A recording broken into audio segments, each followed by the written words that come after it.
आमरस खातायत तर सावधान. गलिच्छ जागेत सडक्या आंब्यांपासून बनवण्यात येतोय आमरस.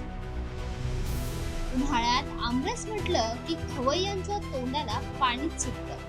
मात्र बाजारात विकत मिळणारा हाच आमरस किती गलिच्छ जागेवर बनवला जातो, किती घाणेरड्या आंब्यांपासून बनवला जातो हे पाहून नक्कीच आपण आमरस खातोय की आजारपणाला आमंत्रण देतोय हा प्रश्न आपल्या मनात आल्याशिवाय राहणार नाही. नवी मुंबईतील बोनकोडे गावात आमरस बनवणाऱ्या एका कारखान्यावर मनसेच्या वतीने धाड टाकण्यात आली. यावेळी धक्कादायक दृश्य निदर्शनास आले.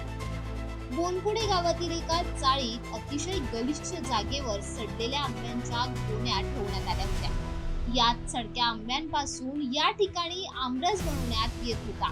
हे घाणेरडे आमरस नवी मुंबईतील शहरात सर्वत्र विक्री करण्यात येत होते.